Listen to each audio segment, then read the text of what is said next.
Hello dear students, आज के इस वीडियो में डिस्कस करेंगे क्लास 12th मैथ का बोर्ड पेपर जिसका कोड है 324 BB। इसके पहले हमने आपको इसका फर्स्ट पार्ट वीडियो आपको प्रोवाइड करा दिया है। इसके अंतर्गत हमने क्वेश्चन नंबर 1 से लेकर क्वेश्चन नंबर 4 के ग तक के क्वेश्चंस को सॉल्व किया था। आज के इस वीडियो में हम क्वेश्चन नंबर 4 का घ क्वेश्चन से लेकर क्वेश्चन नंबर 5 के सवालों को सॉल्व करेंगे।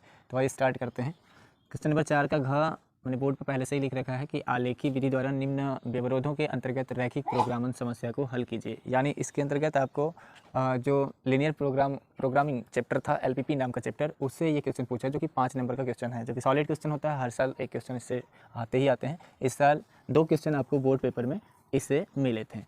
तो इसमें सबसे पहले करते क्या हैं, इसका समस्या को सॉल्व करने के लिए फर्स्ट ऑफ ऑल आपको जो एक कंस्ट्रेंट्स दिए गए होते हैं, यानी जो व्यवरोध दिए गए होते हैं, इन व्यवरोधों को हल करने के लिए हम क्या करते हैं, इक्वेशन का सहारा लेते हैं। ठीक है, समीकरण का सहारा लेके इसको सॉल्व करते हैं। तो देखो कैसे सॉल्व करते हैं, इसको सॉल्व कैसे किया जाता है वो देखते हैं। यहाँ से हम सॉल्व करते हैं इसको। तो सबसे पहले आप क्या करेंगे, इन कंस्ट्रेंट्स को जो दिए गए हैं इन्हें आप इक्वेशन मान लेंगे। ठीक है, मतलब इसे फर्स्ट मान लेंगे, इसे सेकेंड मान लेंगे, और ये 2 नॉन नेगेटिव कंस्ट्रेंट्स होते हैं इन्हें आप 3 मान लेंगे। तो फर्स्ट ऑफ ऑल इन्हें आप लिख लेंगे और समीकरण 1 को आप पकड़ेंगे। यहाँ समीकरण तो इसे अभी नहीं कहेंगे क्योंकि ये इक्वेशन नहीं, इनइक्वेशन है। ठीक है, समीकरण है। तो ऐसे केस में सबसे पहले आप क्या करेंगे कि x + 2y जो इनइक्वेशन है इस इक्वेशन में कन्वर्ट करेंगे = 10 मान लेंगे। इसे आप में कन्वर्ट करेंगे, यानी सबसे पहले आप इसे लिखेंगे x + 2y ≥ 10। इसे आप इस तरह से कन्वर्ट करेंगे, x + 2y = 10, इसे आप 1 मान लेंगे। अब इसमें आप सिंपल क्या करेंगे कि x और y के वैल्यूज फाइंड आउट करने के लिए आपने क्लास 8th में, 9th में और 10th में भी ग्राफ प्लॉट करना सीखा होगा, है ना। यहाँ पे आप x और y में से किसी एक को इंडिपेंडेंट मानेंगे और किसी को डिपेंडेंट मान के वैल्यूज़ निकालेंगे। ठीक है, ज़्यादा नहीं, 3 वैल्यू हम निकालेंगे। हम क्या करेंगे कि x या y के ऐसे वैल्यूज पुट करेंगे जिससे कि जो दूसरे का वैल्यू आए, x की यदि वैल्यू ऑटोमेटिक अपने से रखेंगे तो y का वैल्यू खुद ब खुद आएगा, और फ्रैक्शन में नहीं आए इससे बचने की कोशिश करेंगे। ठीक है, तो यदि हम x का वैल्यू 0 लेते हैं तो y कितना आएगा मेरे पास 5, x 0 लेते हैं तो y कितना आ जाएगा 5, और यदि y 0 लेते हैं तो x कितना आ जाएगा मेरे पास 10। ठीक है, और वैल्यूज़ की हमें ज़रूरत नहीं है, 2 वैल्यूज़ हमारे पास इनफ है। ठीक है जी, अब क्या करेंगे, इन जो वैल्यूज़ हमने निकाला इस वैल्यू की मदद से हम ग्राफ प्लॉट करेंगे और उस ग्राफ पर इन वैल्यूज़ को पुट करके आपको दिखाएंगे। ठीक है, तो यहाँ पे हम ग्राफ बना लेते हैं। यहाँ पे हम क्या करते हैं, ग्राफ बना लेते हैं। ठीक है, ग्राफ थोड़ा इधर ही बनाते हैं। चलिए, ये हमारा x डैश है, ये y डैश, और ये ओरिजिन। यहाँ पे हमें जो मैक्सिमम पॉइंट्स x एक्सिस पर प्लॉट करने हैं वो 10 है। तो हम मान लेते हैं 1 2 3 4 5 6 7 8 9 10। ठीक है, ये 10 ऐसी गिनतियाँ हो गई मेरे पास, इस तरह से 10 गिनतियाँ x एक्सिस वाली, और ये मेरे पास y एक्सिस है जिसमें मैक्सिमम मुझे 5 ड्रा करने। तो 1 2 3 4 5 6 7 8 9। ठीक है, ऐसे रख लेते हैं, जिसकी भी ज़रूरत पड़ेगी उसे हम इस पर प्लॉट करके दिखाएंगे आपको। तो सबसे पहले इसमें क्या करेंगे आप कि 0 और 5 को इस पर इंडिकेट करेंगे, है ना। 0 और 5 को इंडिकेट करेंगे तो 0 तो यहीं होगा, 5 कहाँ आएगा, y एक्सिस पर पॉजिटिव डायरेक्शन में। 1 2 3 4 5 यहाँ पे आपका पॉइंट आएगा 0,5, 0,5। दूसरा आपके पास है 10,0। ठीक है, x एक्सिस पर 10 यूनिट चलना, तो 10 यहाँ है, 0 आपका यहीं होगा, तो 10 0। ये पॉइंट कितना हो गया, 10,0। अब इन पॉइंट्स को आप क्या करेंगे, स्केल की मदद से आपने मिला दिया होगा, तो आप भी इसको स्केल की मदद से, इसको यहाँ से आप इसे क्या करेंगे, मीट करा देंगे इस तरह से। ठीक है, ये इस तरह से आप इसे 10 और मतलब ये जिस बिंदु से जा रहा है उससे आपको क्या करने से मिला देना है with the help of scale, है ना। ये आपके पास 0,5 है और ये आपका 10 0 है। ये पॉइंट का क्या नाम है, इस वाले पॉइंट्स का, ये है 10,0। इसका नाम लिख देंगे, ये कौन सा इक्वेशन है, इस इक्वेशन मतलब इस लाइन का इक्वेशन लिखेंगे यहाँ पे, x + 2y = 10, x + 2y = 10।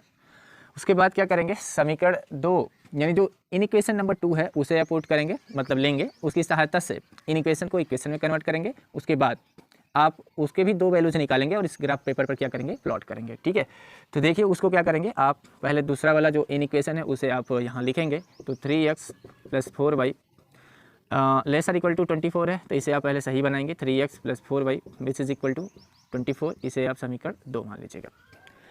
अब इसमें क्या करिएगा, सिमिलरली जैसे आप इक्वेशन नंबर 1 में x और y के वैल्यूज निकालें, उसी तरह यहाँ पे भी x और y के वैल्यूज आप निकालेंगे। ठीक है, x का वैल्यू आप रखते जाएंगे, y का वैल्यू आपको आता जाएगा।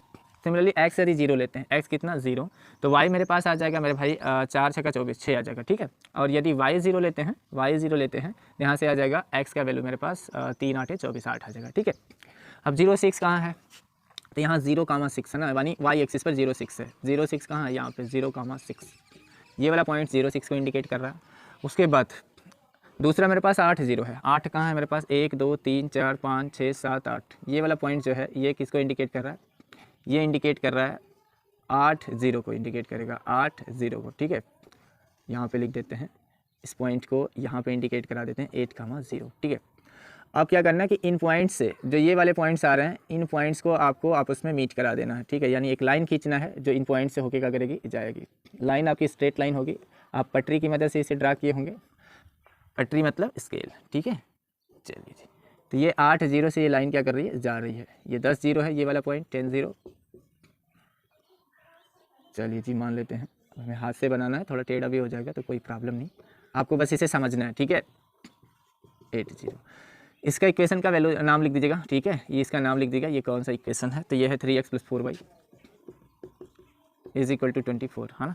चलिए, आप क्या करेंगे, आप देख पा रहे हैं कि यहाँ पे दो इन इक्वेशन को इक्वेशन बना के आपने यहाँ पे दिखा दिया है। तीसरा और चौथा, मतलब जो तीसरा इन इक्वेशन दिया है x > 0 y > 0, तो ये कहाँ होगा वो भी हम जानेंगे।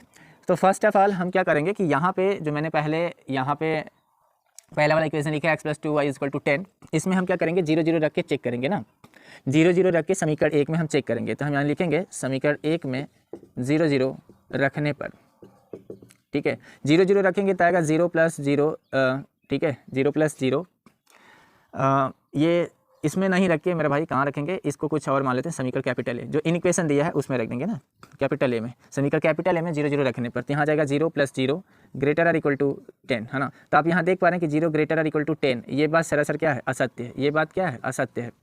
यदि ये बात असत्य है यानी गलत है, तो इस बात का मतलब आपने 0 0 रखा। 0 0 कहाँ है, इस वाली लाइन के, ये जो लाइन है इस लाइन के लोअर हाफ प्लेन में है ना, नीचे वाले अर्धतल में है। तो ये इसको संतुष्ट कर नहीं रहा है ना, संतुष्ट कहाँ कर रहा है, ये सेटिस्फाइड कर रहा है। क्या 0 10 से बड़ा होता है, जवाब है नहीं, गलत बात है, 0 10 से छोटा होता है। तो इस बात का मतलब ये वाला जो लाइन है इस प्लेन में इस 0 0 को सेटिस्फाइड नहीं कर रही है, तो इस बात का मतलब होगा कि इस लाइन पे जितने भी मेरे पास पॉइंट होंगे, इसका जो मुँह खुलेगा वो ऊपर की तरफ होगा। किधर, ऊपर की तरफ, यानी इधर की तरफ।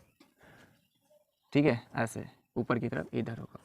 उसके बाद सिमिलरली यही काम हम जो इसको इक्वेशन नंबर बी मान लेते हैं, जो इन इक्वेशन वो दिया है, तो समीकरण बी में यहाँ लिखना पड़ेगा आपको, समीकरण बी में 0 0 रखने पर, इसमें 0 0 रखेंगे तो देखो 3 × 0 + 4 × 0 > 24। यहाँ से आ जाएगा मेरे पास 3 0 0 4 0 0 यानी 0 > 24। 0 24 से छोटा है, ये बात क्या है, सत्य है। इस बात का मतलब ये वाली जो लाइन है ये 0 0 वाले पॉइंट्स को सेटिस्फाइड कर रही है। इसका मुँह किधर खुलेगा, लोअर हाफ प्लेन में। ठीक है, ये इधर की तरफ होगा, इसका मुँह किधर होगा, इधर की तरफ। उसके बाद दो और नॉन निगेटिव मेरे पास कंस्ट्रेंट्स दिए गए हैं, व्यवरोध दिए गए हैं, x > 0। तो आप ही देखो x > 0 किधर होता है, इधर की तरफ या उधर की तरफ। तो जवाब है x > 0 किधर होगा मेरे भाई, x > 0 किधर होगा, इधर की तरफ। किधर की तरफ, x बड़ा है किससे, 0 से, तो x 0 से बड़ा किधर है, मूल बिंदु के इधर, मूल बिंदु के इधर, मतलब इधर की तरफ। ठीक है, उसके बाद y > 0, y 0 से बड़ा है, लिखा ना दूसरा, y > 0। तो y 0 से कहाँ बड़ा होता है, नीचे की तरफ या ऊपर की तरफ, जवाब है ऊपर की तरफ, तो इसका मतलब इधर। ठीक है, y > 0 का मतलब क्या, y के जो बड़े नंबर्स आते हैं y एक्सिस पर, नीचे तो निगेटिव नंबर्स आते हैं ना, तो 0 से बड़े नंबर्स y के कहाँ आएंगे, ऊपर वाले की तरफ, तो इधर की तरफ आएगा। अब इन चारों में आप वो प्लेन खोजोगे जो एक दूसरे को आच्छादित कर रहे हैं, जो चारों के चारों प्लेन को एक इंटरसेक्ट कर रहा है, उस वाले रीजन को आपको खोजना है जो बाउंडेड है। ठीक है, तो यहाँ देख पा रहे हो, इस वाले का यदि हम फिगर बनाएंगे तो ये ऊपर की तरफ होगा ऐसे, इस वाले का यदि बनाएंगे तो नीचे की तरफ आएगा, और ये वाला जो प्लेन होगा ये इधर की तरफ आएगा। ठीक है, और उसके बाद ये वाला ही कलर होगा, ये वाला जो हिस्सा आपको दिखाई दे रहा है इतना पीस, यही कलर्ड पीस है। ठीक है, यही बाउंडेड रीजन है। अब इस बाउंडेड रीजन में ये वाली लाइन, जो ये वाली लाइन है और ये वाली लाइन एक दूसरे को इस पॉइंट पे इंटरसेक्ट कर रही है, तो आपको इन दोनों इक्वेशंस को, इस वाली लाइन की इक्वेशन और इस वाली लाइन की इक्वेशन को सॉल्व करके इस जो इंटरसेक्शन पॉइंट है उसे पता करना पड़ेगा आपको। ठीक है, तभी तो आपको पॉइंट्स मिलेंगे, तो आप कोनी बिंदु पता कर पाओगे, और उसी के बाद जब आपको z मिलेगा, मतलब आपको कॉर्नर पॉइंट्स मिलेंगे, तभी आप z का मैक्सिमम या मिनिमम पॉइंट्स बता सकते हैं। तो यहाँ पे आपके पास 2 पॉइंट्स आ चुके हैं। यदि इस पॉइंट्स का नाम हम a दे दें, इस पॉइंट्स का नाम आपको b दे दें, तो ये वाला c पॉइंट्स का कोऑर्डिनेट आपको लेके आना होगा। सॉल्व करके कहेंगे कहाँ से आएगा सर, तो इसका पॉइंट्स मतलब ये इस कॉर्नर पॉइंट्स का या सी का पॉइंट्स निकालने के लिए आपको समीकरण 1 और समीकरण 2 को सॉल्व करना पड़ेगा। तो चलिए कर लेते हैं समीकरण 1 और 2 को सॉल्व। समीकरण 1 में x + 2y = 10 है और 2 में आपके पास 3x + 4y = 24 है। अब इसके लिए आप सिंपल क्या करेंगे, यदि आपको y को कटाना है या फिर यदि x को ही कटाना है तो समीकरण 1 में आपको 3 का गुणा करना होगा। ठीक है, समीकरण 1 में 3 का गुणा करना होगा। तो देखो कितना बन जाएगा समीकरण 1, ये बन जाएगा 3x + 2y। ठीक है, यहाँ लिख लेते हैं, मेरे पास जगह थोड़ा सा कम है। 3x + 6y हो जाएगा इज इक्वल टू आ जाएगा 10 यानी 30। और समीकरण 2 आपके पास है पहले से 3x + 4y = 20, है ना। इसको आप 3 मान लीजिए और ये आपके पास 2 है। तो यहाँ से आपको क्या मिलने वाला है, यहाँ से आपको क्या मिलने वाला है, यहाँ से आप इसको घटा दीजिए। जब घटाएंगे तो ये कैंसिल हो जाएगा, 6 में से 4 जाएगा 2y और यहाँ से 30 में से 24 जाएगा 6, तो y बराबर कितना जाएगा 3। y का वैल्यू कितना जाएगा 3। अब इस y का मान समीकरण 1 या 2 में रख के या 3 में रख के आप x का वैल्यू निकाल लीजिए। तो लिखेंगे समीकरण 1 से। ठीक है, समीकरण 1 से का मतलब y का मान हम समीकरण 1 में रखेंगे, तो यहाँ रखेंगे तो कितना जाएगा x + 2 × 3, 2 × 3 बराबर कितना 10। तो 2 3 6, 10 में से 6 चल जाएगा तो कितना बचेगा 4, 10 में से 6 जाएगा तो कितना आएगा 4। तो इस कॉर्नर पॉइंट, इस वाला जो सी बिंदु है इसका पॉइंट्स क्या आ जाएगा, पहले भुज लिखते हैं यानी x का कोऑर्डिनेट लिखते हैं, उसके बाद y का लिखते हैं। तो x का 4 आ गया और y का कितना आ गया 3। तो सी का निर्देशांक क्या आ गया 4 और 3। जब हम इतने वाले पीस को, इतने कलर पीस में जो बाउंडेड रीजन है वो हम यदि पता कर पाएँ तो हम क्या करते हैं, जेड का जो हमसे सवाल में पूछा है कि जेड का जो वैल्यू दिया है वो 200x + 500y है, उसका मिनिमम वैल्यूज़ बताना है। ठीक है, मिनिमम मान बताना है। तो इसके लिए क्या करते थे, इतना करने के बाद कि हम एक तरफ कॉर्नर पॉइंट्स बनाते थे और दूसरी तरफ हम जेड के सुसंगत मान निकालते थे। अब उसी कॉर्नर पॉइंट्स को रखते जाते थे और जेड का सुसंगत वैल्यूज़ हमें जिस पॉइंट्स पर मिनिमम मिलता था वहीं हमारा क्या होगा आंसर। तो थोड़ा सा जगह मेरे पास कम है, इसलिए हम इन चीज़ों को इरेज कर रहे हैं। ठीक है, ताकि हम एक छोटा सा चार्ट बना सकें जिसमें हम इसका मिनिमम वैल्यू आपको दिखा सकें। तो मेरे पास यहाँ पे पॉइंट्स ऑलरेडी हैं, तो इन चीज़ों को हम इरेज कर देते हैं। ठीक है, यहाँ वाली चीज़ को हम क्या करते हैं, इरेज कर देते हैं।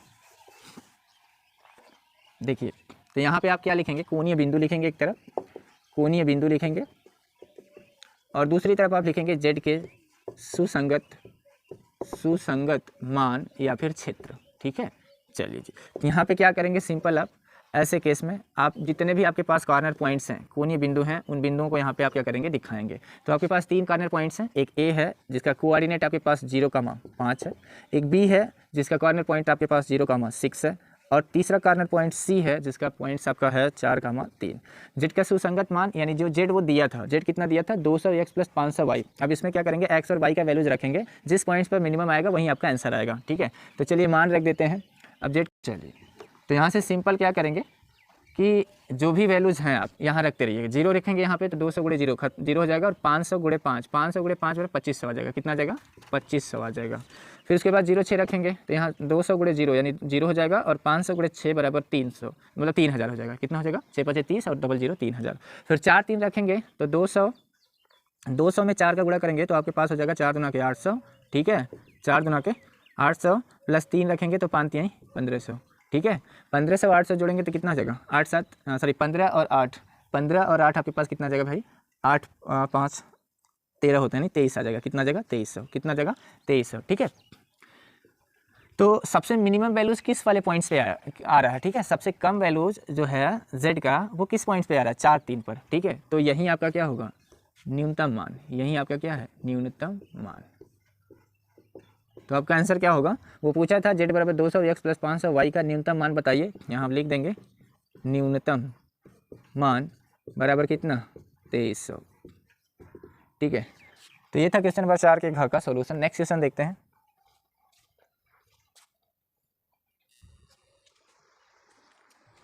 नेक्स्ट क्वेश्चन देखते हैं 5 का क। इसमें कह रहे कि रेखाओं vector r = 1 - t cap i + t - 2 cap j + 3 - 2 cap k तथा s + 1 cap i + 2s - 1 cap j - 2s + 1 cap k के बीच की न्यूनतम दूरी आपसे पूछ रहा है। ठीक है, यहाँ पे होगा r बराबर ही होगा r = ठीक है, तो 2 रेखाएं दी गई हैं जिनमें पहला वाली ये है, दूसरी वाली ये है। इनके बीच की मिनिमम डिस्टेंस पूछा है। ये 3D जियोमेट्री से है ना, त्रिविमीय ज्यामिति से एक क्वेश्चन है ये। इसके लिए क्या करेंगे, न्यूनतम दूरी निकालने के लिए आपको पता होता है कि एक फार्मूला होता है d = a2 - a1 a2 vector a2 - a1 माड में डॉट b1 क्रॉस b2 माड ऑफ, मतलब vector b1 cross b2 upon mod of b1 cross b2। ठीक है। इस सूत्र की मदद से क्या करते हैं हम A2 A1 B1 B2 ये सब निकाल लेते हैं, ठीक है। फिर उसके बाद डॉट प्रोडक्ट निकाल लेते हैं, डॉट प्रोडक्ट निकालने के बाद इनका मल्टीपल कर लेते हैं, उसके बाद इसका मॉडुलस वैल्यू निकाल लेते हैं और यही आपका क्या आता है आंसर। तो फर्स्ट ऑफ ऑल आपको जो पहली वाली रेखा दी गई है उसको आपको सही फॉर्म करना पड़ेगा। सही फॉर्म करने का मतलब आपको टी को एक जगह कलेक्ट करना पड़ेगा और आई जे के वालों को एक जगह कलेक्ट करना होगा। तो फर्स्ट ऑफ ऑल आप क्या करेंगे, इसे हम हटा देते हैं, ठीक है। यही फार्मूला लगा के मिनिमम डिस्टेंस हम निकालेंगे। प्रथम रेखा को हम पकड़ेंगे प्रथम रेखा से, है ना। प्रथम जो पहली वाली रेखा दी गई है vector r is equal to, इसे सही बनाएंगे तो 1 माइनस टी कैप आई, पहले इसे लिख लेते हैं, प्लस टी माइनस 2 कैप जे प्लस 3 माइनस 2 टी कैप के। यहाँ से सिंपल आप क्या करेंगे कि इसे सही बनाएंगे तो vector r is equal to आपके पास आ जाएगा कैप आई, और इसके बाद इसको ले लेंगे पहले, है ना, जे वाले को, तो माइनस 2 कैप जे। उसके बाद इसका इसमें गुणा करेंगे तो 3 कैप के आएगा विथ पॉजिटिव साइन के साथ। उसके बाद टी वालों को एक जगह करेक्ट करेंगे तो यहाँ आ जाएगा आपके पास माइनस टी कैप आई, उसके बाद प्लस में आएगा टी के साथ जे कैप, उसके बाद यहाँ से आएगा माइनस 2t कैप के।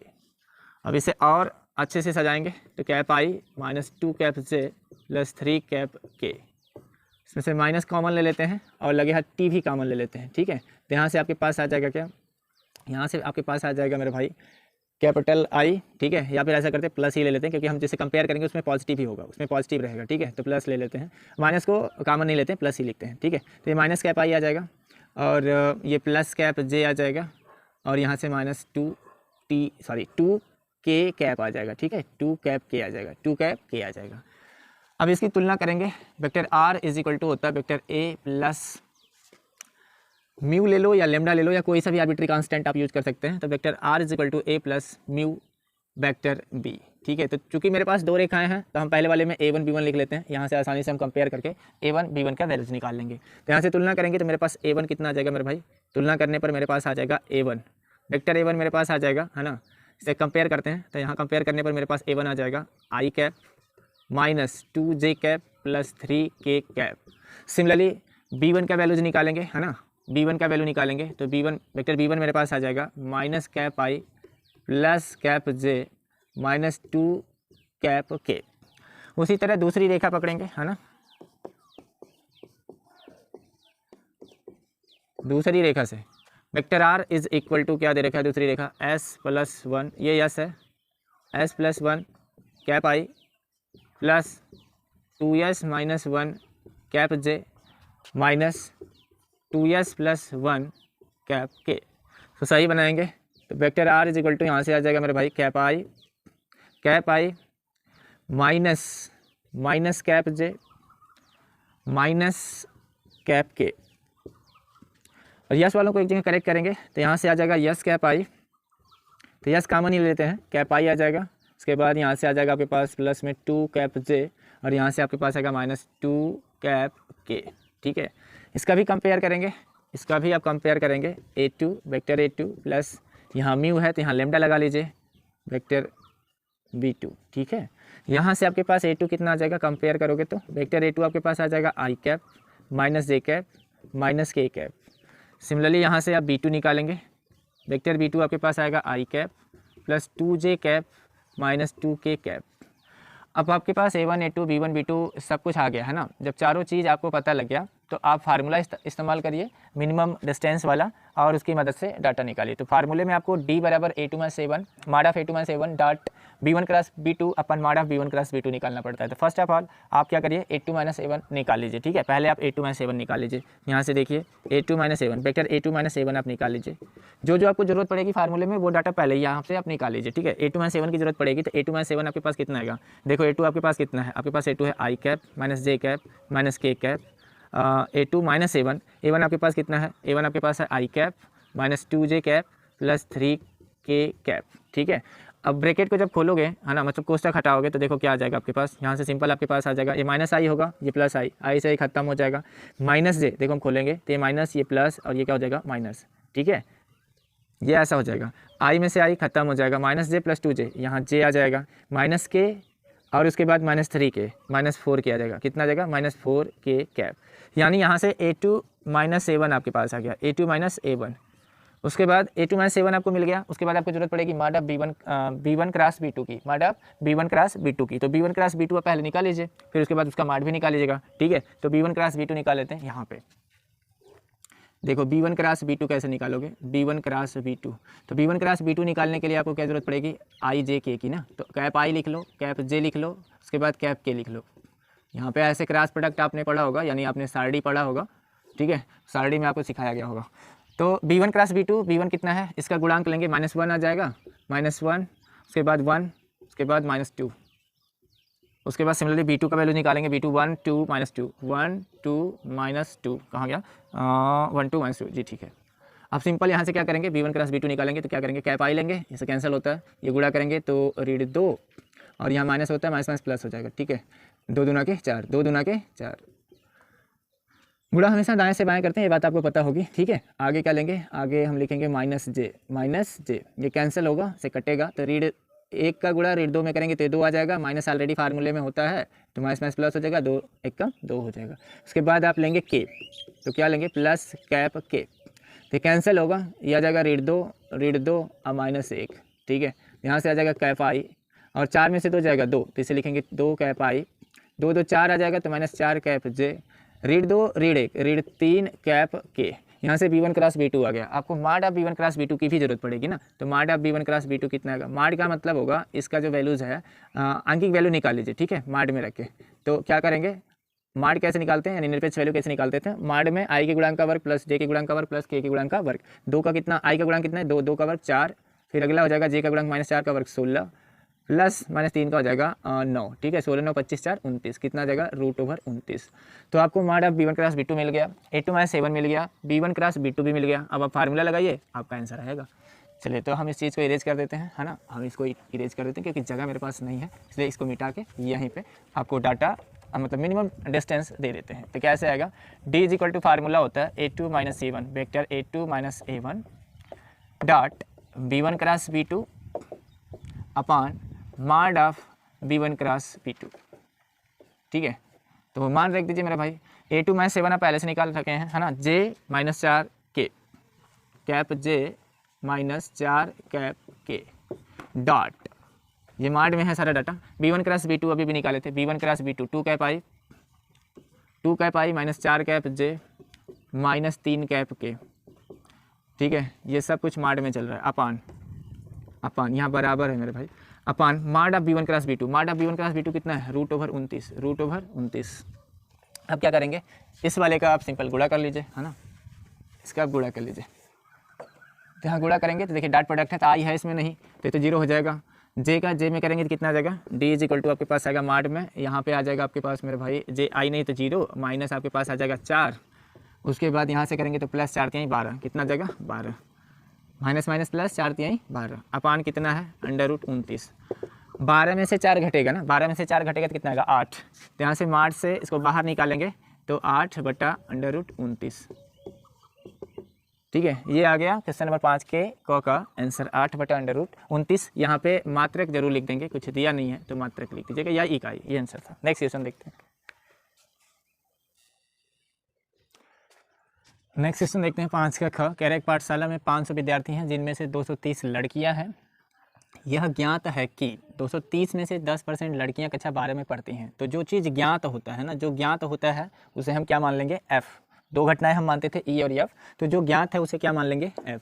यह ज्ञात है कि 230 में से 10% लड़कियां कक्षा 12 में पढ़ती हैं, ठीक है।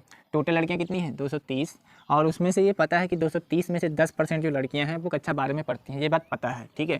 कह रहे कि एक यादृच्छा चुना गया विद्यार्थी कक्षा 12 में पढ़ता है, यादृच्छा चुना गया विद्यार्थी कक्षा 12 में पढ़ता है तथा वह लड़की है, उसकी प्रायिकता बताइए। तो यहाँ यादृच्छा मतलब रैंडम, यानी अपने मन से किसी एक विद्यार्थी को चुनेंगे तो वो लड़का भी हो सकता है, लड़की भी हो सकता है, क्योंकि टोटल स्टूडेंट्स आपके पास कितने हैं, 500 में से 230 लड़कियां हैं, तो शेष बचे आपके पास 170 लड़के होंगे। अब भाई रैंडम चुन रहे हैं किसी एक को, तो हो सकता है वो लड़का ही हो या लड़की भी हो, लेकिन आपसे जो मांग रहा है कि कक्षा 12 में पढ़ता है वह लड़की ही है, उसकी प्रायिकता आपको बताइए क्या, है ना। तो आप इसको कैसे सॉल्व करोगे, देखो जो घटना घट चुकी होती है उसे हम यफ मानेंगे, और जो घटना हमें प्राप्त करनी है, हमें ज्ञात करनी है, उसे क्या मानते हैं, ई। तो यहाँ पे क्या पूछा है, कक्षा 12 में पढ़ता है तथा वह लड़की है, उसकी प्रायिकता, तो हम मानेंगे कि माना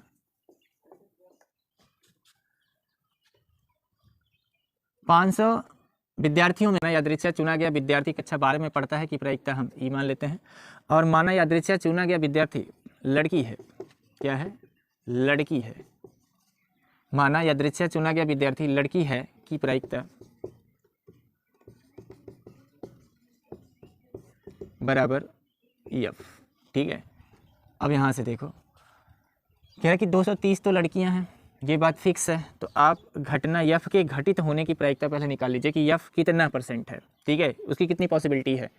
तो यफ कितनी लड़कियाँ आपके पास हैं, 230, कितने में से 500, तो इसकी प्रोबेबिलिटी कितनी आएगी 230 बटा के 500, तो कितना आ जाएगा 23/50।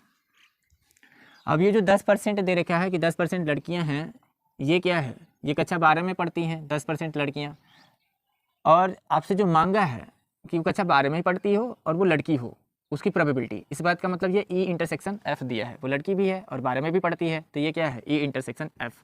तो पी ई बाई एफ कैसे निकालेंगे, sorry P E intersection F, P E intersection F, P E intersection F कैसे आएगा, तो आपको क्या निकालना होगा 230 का ही 10% लड़कियां हैं ना, 230 का 10%, 230 का 10% जो आएगा टोटल किस में से 500 में से, डिवाइड बाई कितना 500।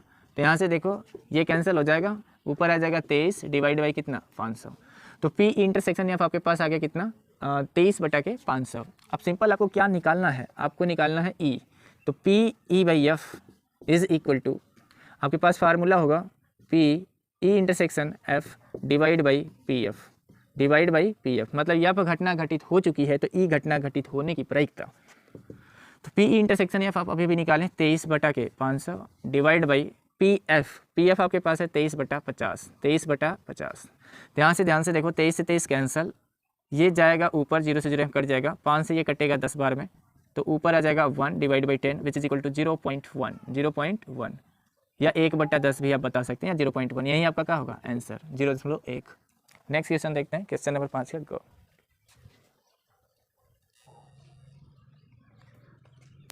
क्वेश्चन में कह रहा है बिंदु 1 1 से गुजरने वाले एक ऐसे वक्र का समीकरण ज्ञात कीजिए जिसका अवकल समीकरण x dy is equal to 2x square plus 1 dx x is not equal to 0 है। यानी हमें वो डिफरेंशियल इक्वेशन फाइंड आउट करना है जो 1 1 से पास आउट हो रहा है उसका इक्वेशन, यानी आपको पॉइंट्स दे रखा है। तो इसमें जो भी रिलेशन आपको पूछेगा, रिलेशन नहीं, जो भी आपको इक्वेशन पूछ रहा है उसमें कोई भी आर्बिट्री कांस्टेंट आपके नहीं आने चाहिए, जो कांस्टेंट आना चाहिए वो आपका गायब होना चाहिए, इसलिए आपको पॉइंट्स दे रखा है। तो देखो कैसे सॉल्व करोगे इसको। इसमें सिंपल क्या करेंगे कि इस दिए गए डिफरेंशियल इक्वेशन को आप पहले लिख लीजिए 2x स्क्वायर प्लस 1 dx।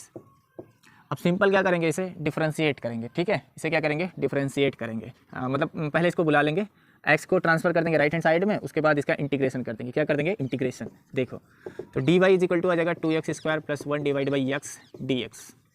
यहाँ से आ जाएगा dy इज इक्वल टू, यहाँ से आ जाएगा x कैंसिल होगा तो 2x प्लस 1/x, बगल में क्या होगा dx। इंटीग्रेट कर देंगे बोथ साइड, है ना, दोनों पक्षों का क्या कर देंगे समाकलन। तो dy का क्या आ जाएगा y, और 2x का आ जाएगा 2x square divide by 2 plus 1/x का log x प्लस क्या जोड़ते हैं कांस्टेंट c।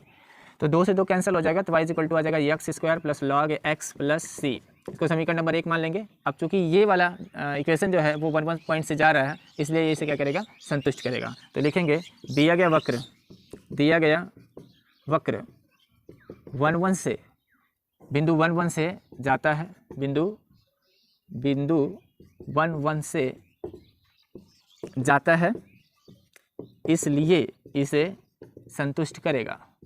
तो इसमें रख दीजिए 1 1 रखोगे तो y के प्लेस पर आप 1 रखोगे which is equal to x का वैल्यू भी 1 है तो 1 का स्क्वायर 1 प्लस log x के प्लेस पर 1 रखेंगे प्लस कितना c, तो 1 से 1 कट जाएगा इधर 0 इज इक्वल टू log 1 का मान भी 0 होता है, तो ओवरऑल c का मान क्या गया 0। अब इस c का मान समीकरण 1 में रख दीजिए। ठीक है, c का मान समीकरण 1 में रखने पर यहाँ रखेंगे तो देखिए क्या आ जाएगा आपके पास, ये आ जाएगा y is equal to x square plus log x plus c का मान 0 मतलब कुछ नहीं, तो यही आपका क्या आ गया इक्वेशन आ गया जो 1 1 से पास आउट हो रहा है और आपका आंसर हो जाएगा। नेक्स्ट क्वेश्चन देखते हैं। कह रहा 5 का घ की स्थिति कीजिए कि दो सदिशों वेक्टर a और वेक्टर b के लिए सदैव mod vector a dot mod vector b lesser equal to mod vector a dot mod vector b। इसको कैसे प्रूव करोगे, देखो ये स्टैटिक्स से आ गया है, यानी सदिश बीजगणित से क्वेश्चन है 5 नंबर का। इसको सॉल्व करने के लिए फर्स्ट ऑफ ऑल आप दिए गए क्वेश्चन को उतारिए। माड ऑफ वेक्टर ए माड ऑफ वेक्टर बी। इसे इस तरह से भी लिख सकते हो आप, vector A dot vector B mod of upon mod of vector A into mod of vector B which is equal to lesser equal to 1, which is lesser equal to 1। ठीक है, तो इसमें आप क्या करते हैं, लेफ्ट हैंड साइड हम पकड़ते हैं, राइट हैंड साइड दिखा देंगे इसे। ठीक है, चलो सिटी कर देते हैं, LHS पकड़ लेते हैं। हम क्या करेंगे, LHS पकड़ेंगे। LHS क्या है मेरे पास, mod of vector A dot vector b अपन mod of vector A into mod of vector B.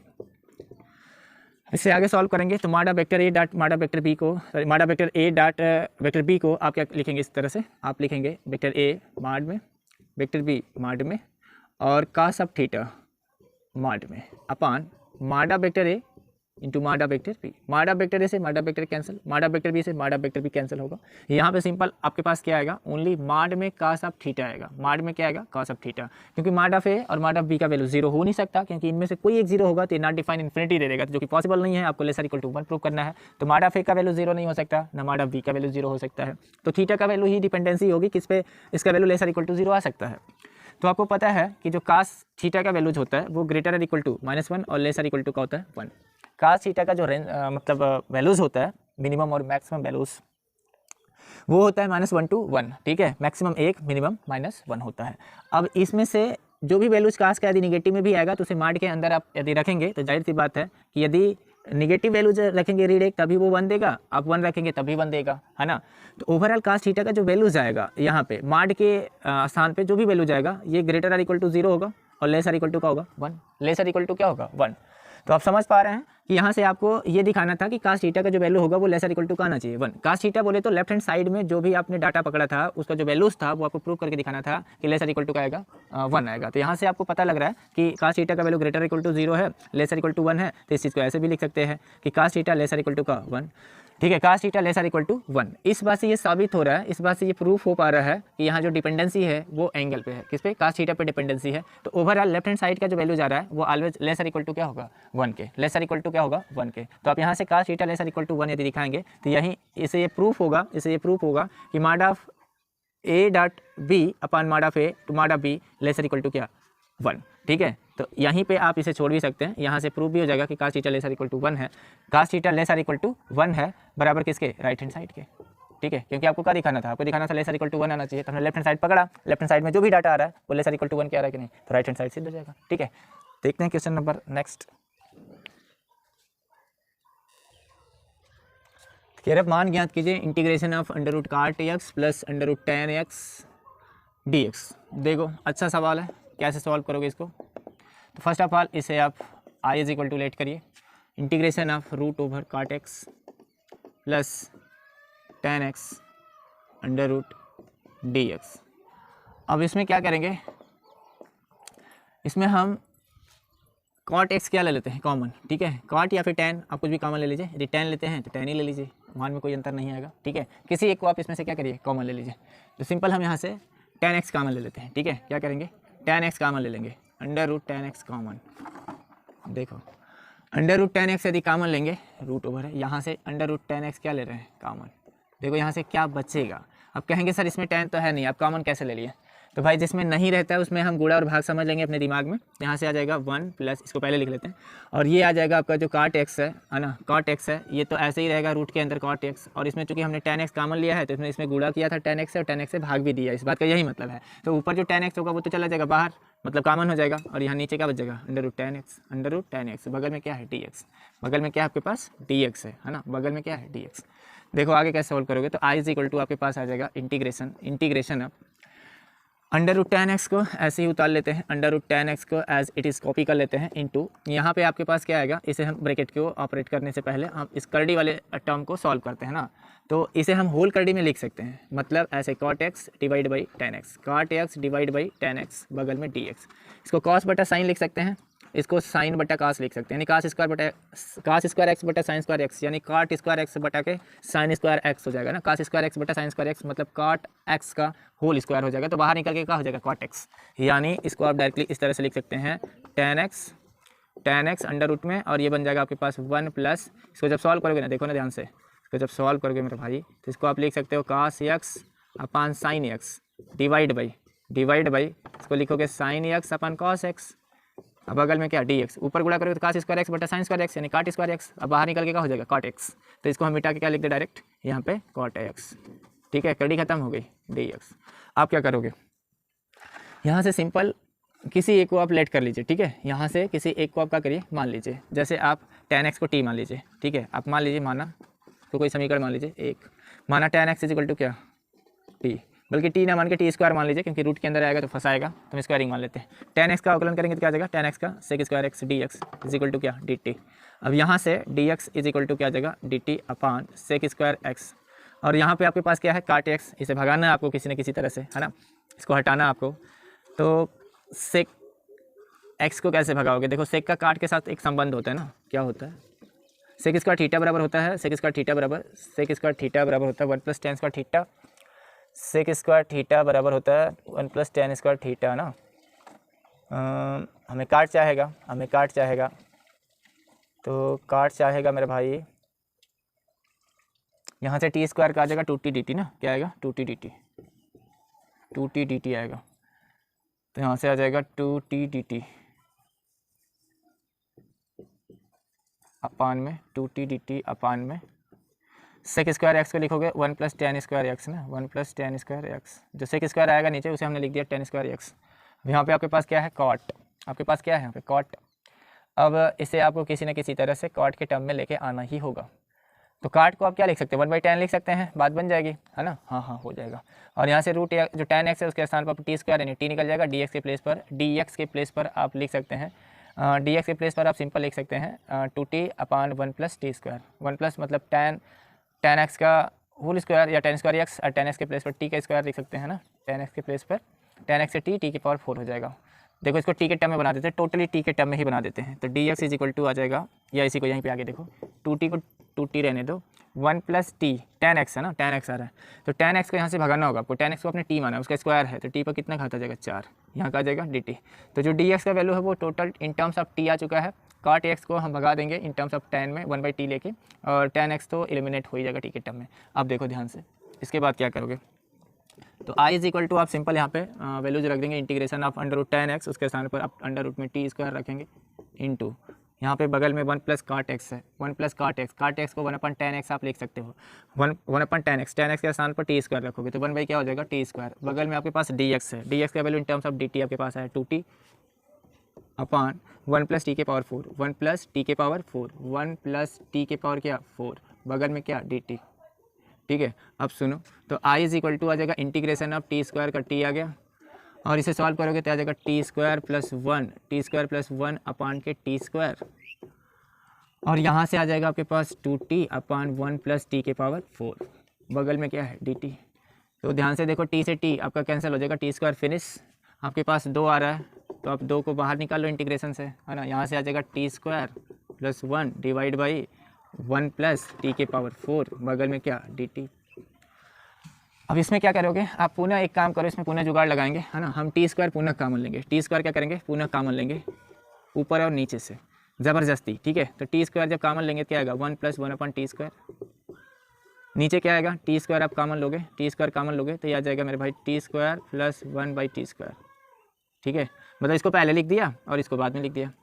अब यहाँ पे टी स्क्वायर से टी स्क्वायर कैंसिल हो जाएगा, टी स्क्वायर से टी स्क्वायर कैंसिल होगा, इसे हम बनाएंगे परफेक्ट स्क्वायर, है ना, परफेक्ट स्क्वायर। तो i इज इक्वल टू आ जाएगा 2 integration 1 plus 1/t square upon, ये देखो a स्क्वायर है, ये वाला क्या है a स्क्वायर, टी स्क्वायर को ऐसे लिख सकते हो ना a स्क्वायर प्लस ये b स्क्वायर, यदि इसको मानोगे तो इसको लिख सकते हो 1/t का होल स्क्वायर यानी b स्क्वायर। आपको ज़रूरत किसकी है 2ab की, तो 2 होता है, 2 सूत्र में होता है, a का मान कितना है t इंटू b का मान कितना है 1/t, तो जितना आप जोड़ रहे हो उतना ही घटाना भी पड़ेगा ताकि मान में अंतर ना हो, यानी 2t इंटू 1/t आप जोड़ रहे हो, अर्थात 2 आप जोड़ रहे हो, 2 क्या कर रहे हो घटा रहे हो, क्योंकि t से t क्या हो जाएगा कट ही जाएगा, तो आपने 2 ऐड किया है और 2 आपने सब्सट्रैक्ट किया है, नहीं घटा दिया है। तो नीचे ये फार्मूला बना a square plus b square minus 2ab। ठीक है, इसको कटाएंगे नहीं, अभी रहने देते हैं ऐसे ही ताकि हमें ये सूत्र का रूप दिखाए, है ना, तो 2 और यहाँ पे है t इंटू 1/t। अब यहाँ से सिंपल देखो क्या होगा, इसको मिटा देते हैं, थोड़ा जगह कम है मेरे पास तो इसको मिटा देते हैं। ठीक है, इस वाली चीज़ को हम क्या करते हैं मिटा देते हैं। देखो यहाँ सॉल्व करते हैं तो यहाँ से आ जाएगा i इज इक्वल टू मेरे पास 2 integration of 1 plus 1/t square upon अब वहाँ ऊपर जो है आपके पास प्लस है, नीचे हम माइनस वाला फार्मूला बनाते हैं, ठीक है। ये सवाल वही बच्चा लगा पाया होगा जिसे ये प्रैक्टिस में रहा होगा, क्योंकि ये सवाल थोड़ा सा मेमोरी बेस्ड क्वेश्चन है ना। तो यहाँ से a² + b² - 2ab, मतलब इसे लिख सकते हैं आप t माइनस वाला बनाते हैं, t - 1/t का क्या होल स्क्वायर, और जो +2 है क्योंकि ये इसे कैंसिल हो जाएगा तो +2 को हम साइड में रख देंगे, ठीक है, +2 को साइड में रख देंगे उधर। अब इसे पुनः लेट कर लेंगे ना, नीचे वाले डाटा को हम पुनः क्या करेंगे, मान लेंगे t - 1/t = हम पुनः मानेंगे, माना t - 1/t = क्या, समथिंग कुछ और मान लो मेरे भाई, इसको कुछ और मान लो, चलो u मान लेते हैं, क्या मान लेते हैं, u। इसका अवकलन करेंगे, इसका क्या करेंगे, अवकलन। तो इसका अवकलन करोगे तो t का t के रिस्पेक्ट में 1 हो जाएगा, -1/t का करोगे तो कितना आएगा, -1/t², और माइनस क्या हो जाएगा, प्लस, तो हो जाएगा +1/t के पावर 4, सॉरी t के पावर 2, यानी 1 + 1/t², ठीक है। यहाँ आ जाएगा dt which is equal to du, क्या आ जाएगा, du, यहाँ आपके पास dt है, ठीक है, dt है। अब देखो ध्यान से, तो यहाँ से 1 + 1/t² dt आपका du में कन्वर्ट हो जाएगा, और नीचे वाला डाटा का हो जाएगा u² + 2 में कन्वर्ट हो जाएगा। तो यहाँ से इस चीज़ को हटाते हैं, इसको कहीं लिख लेते हैं, क्योंकि हमने जो लेट किया है tan x = t², इससे बाद में क्या करना होगा, कहीं रखना होगा। तो ऐसा करते हैं, इस वाले डाटा को हटा देते हैं, इसको मिटा देते हैं ना, इसे मिटा देते हैं। देखो उसके बाद यहाँ से देखो, यहाँ सॉल्व करते हैं। तो इसके बाद आप सिंपल इसे जो माने हो इसको इसमें पुट करिए, है ना। पुनः i = 2 आपका ऐसे ही बाहर रहेगा।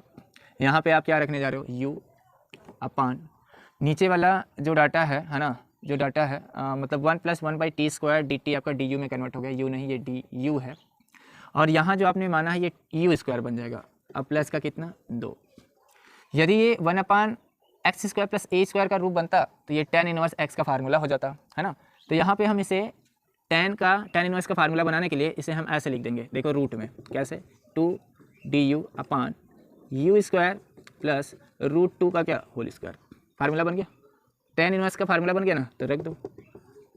tan 1 x का फार्मूला होता है 1/a, 1/a का मतलब 1/√2, tan 1 x/a मतलब x का रोल कौन निभा रहा है यहाँ, u/a मतलब √2 प्लस क्या, c। अब सिंपली आप क्या करेंगे यहाँ पे कि u का वैल्यू रिटर्न करेंगे, ठीक है। इसको 2 टाइम्स लेके ऐसे कटा सकते हैं, यहाँ पे √2 आ जाएगा, क्योंकि इसे कड़ी में 2 गुणे कड़ी में 2 लिखेंगे, 1 2 कटेगा, 1 फंस जाएगा। तो √2 × tan 1, यहाँ पे वैल्यू रख दीजिए u कितना माने थे आप, t - 1/t, t - 1/t अपान में √2 प्लस क्या, c। अब t किसे माने थे, तो t आपने माना किसे था मेरे भाई, t आपने माना था tan x के होल स्क्वायर को आपने t² माना था। यहाँ आपके पास t² है नहीं, है ना, तो t बराबर क्या आएगा, √tan x, t बराबर क्या आ जाएगा, √tan x, तो t बराबर √tan x यहाँ रख दीजिए। तो यहाँ से आ जाएगा सिंपल आपके पास क्या, √2 tan 1, t के स्थान पर आपको √tan x रखना है, क्या रखना है, √tan x, यहाँ आ जाएगा √tan x -1/√tan x अपान के कितना, √2, अब प्लस में कितना, c। यहाँ से आ जाएगा फाइनली i = √2 tan 1, यह आ जाएगा tan x -1 अपान √2 × √tan x, तो इसको एक ही में लिख सकते हैं, √2 tan x + c। ये आपका फाइनली आंसर आएगा। ये अच्छा क्वेश्चन था, मेमोरी बेस्ड क्वेश्चन था। तो अगला क्वेश्चन देखते हैं।